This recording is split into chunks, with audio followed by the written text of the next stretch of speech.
e abriu esse vídeo, provavelmente você veio fazer download da planilha. Se você simplesmente baixar e anotar, você vai estar fazendo o que a maioria costuma fazer, simplesmente anotar sem entender o porquê que precisa anotar e sem saber filtrar ou usar essas informações para aprimorar o teu processo. Beleza? Então, basicamente, aqui os dois pontos. Por que precisa a data e precisa a referência do carro? Bom, a referência do carro ela é óbvia, porque precisa saber qual é o carro que foi feito, o serviço e como foi feito. Mas a data, ela tem uma função muito importante para você medir fluxo e velocidade. Só isso, anota ali, eu já sei como é que foi. Sim, porque você vai, a partir do momento que pintou o carro, você tem o período pré-pintura. Então você, a partir do momento que pintou, hoje, por exemplo, vai botar dia 5/10/2026, tá? Você pintou o carro. Quantos dias esse carro ficou, ou quantos turnos esse carro ficou na pré-pintura? Depois do carro pintado nessa data, quantos dias ele ficou para ser entregue? Então você consegue ter uma noção clara de velocidade do andamento. O que você só vai precisar fazer é pegar esse apontamento, sentar e olhar no apontamento o que está registrado ali como data da pintura e a data da abertura da UESC, que é quando efetivamente se iniciaram os trabalhos, ou aproximadamente. Minha sugestão é sempre usar meio turno, né? Aliás, um turno como referência ou como KPI indicador. Então, se você tem a pintura em determinada data, quantos meio turnos foi a pré-pintura e quantos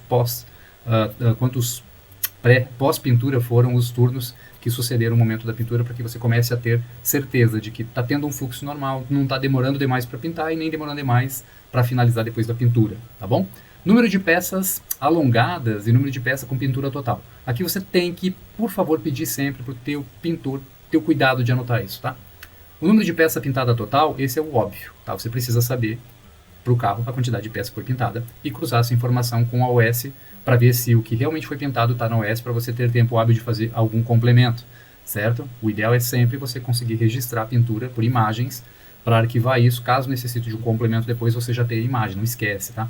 O alongamento, mesma coisa, porém o alongamento é mais delicado, porque muitas vezes o orçamentista já acontece com frequência, pode esquecer de colocar no complemento ou no orçamento os alongamentos que vão ser feitos. O pintor não vai esquecer de alongar, você pode ter certeza disso, ele vai fazer o alongamento, porém se isso não ficar registrado, você não gera complemento, você perde noção e valores a respeito daquilo que foi feito no carro, tá bom? Então esses dois pontos extremamente importantes. A partir do momento que você tem a quantidade de alongamentos apontados, você já consegue também ter uma noção clara de quanto por cento dos carros que você orça tem alongamento e cruza isso sempre com as OS para você entender se está sendo cobrado, se está sendo cobrado do jeito certo. O que é cobrado do jeito certo? Cobrar do jeito certo é entender, a partir do momento que você identifica que pelo nome da cor que mais pinta, por exemplo, brancos, tricoats, né? Você vai ter aqui se os teus alongamentos e as pinturas de peça total estão de acordo. Você não pode cobrar o mesmo valor para pintar um branco tricoat que você cobra para pintar um branco cristal sólido, por exemplo, ou um prata metálico de qualquer cor, tá bom? Mas é importante essas informações para poder tirar essas conclusões e fazer alguns ajustes necessários. Volume de cor, volume de verniz e cor. A cor pode ser simples, simplesmente o pintor vai botar lá branco sólido, branco perolizado, preto sólido, preto metálico, só isso, tá? Por quê? Porque a partir do momento que tu desenvolve isso, fica mais fácil de você acompanhar a velocidade de produção de cor, tá? Se você, a partir do momento que souber quanto por cento das tuas pinturas são metálicas, quantas são sólidas, quantas são vermelhas, quantas são prata, você consegue ajustar, inclusive, exigir do teu colorista ou de quem presta esse serviço para você, um banco de cores daquelas cores que você costuma pintar com mais frequência, tá? Se você não faz esse tipo de ajuste, sempre cada cor é uma novela, cada cor é uma demora, cada cor tem a sua particularidade. Se você consegue filtrar isso e entender quais são as que mais giram, você consegue antecipar um pouquinho a questão dos ajustes por ter as cores que mais giram já guardadinhas no banco de cor. Volume de cor e volume de verniz é justamente para o pintor criar o hábito de entender. Por exemplo, existe um volume sugerido de verniz e de primer, de verniz e de tinta por peça, tá? Então, a partir do momento que o pintor pega o hábito de anotar, ele sempre vai criar relação entre o que ele está fazendo e o que ele já anotou. Um exemplo, e isso vocês podem experimentar que funciona muito bem na prática, ele pintou um capô de um Ford Fusion, por exemplo, agora, e ele vai pintar um outro capô, um carro um pouco menor, vamos falar um Prisma talvez, né? O que vai acontecer?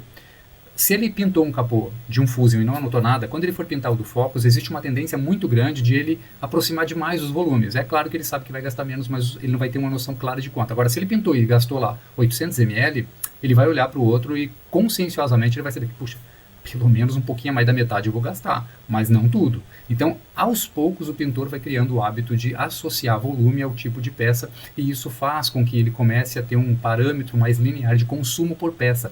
E você também, depois, na hora que tem isso aqui na mão, você chama o responsável pelo suporte técnico da tua empresa, e aí você apresenta, olha, eu estou tendo aqui esse consumo médio por esse tipo de peça, porque você sabe quais as peças pintou pela OS, você sabe o volume agora que foi de tinta, o volume que foi de verniz, e é fácil de ajustar isso. Como é que eu faço para migrar para um verniz mais premium, uma vez que eu já sei que eu consumo essa quantidade de ml por peça, média de ml por peça. Tudo isso favorece a tomada de decisão muito mais consciente. Então, por isso, esses 3 campos aqui são extremamente importantes para esse tipo de leitura.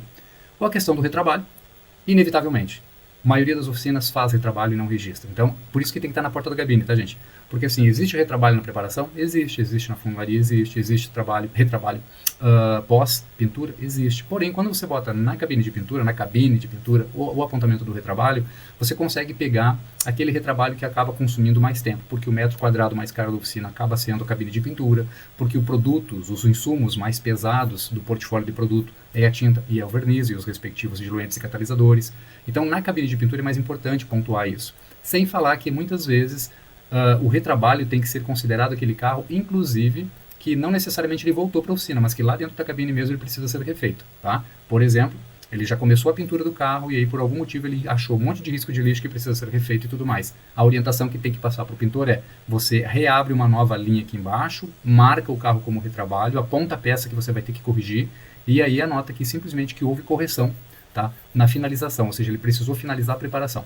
Tá? Isso vai te dar um bom norte de como fazer ajuste, porque se eu marcar que eu tive um retrabalho no carro e que precisei fazer finalização antes de pintar o carro muitas vezes, você consegue ajustar, porque o pintor, uma vez que ele põe ali, sim, precisei finalizar a preparação. Quando você vai conversar com ele sobre aquela situação, ele vai te dizer: era risco de lixo, era buraco, era amassado, peça desalinhada, e aí você já sabe onde corrigir, com quem falar e tudo mais, tá bom? Então essa planilha é para te ajudar a nortear algumas decisões bem importantes da tua oficina, e elas envolvem produção, envolvem qualidade, envolvem economia de produto e de tempo, tá bom? Faça bom uso.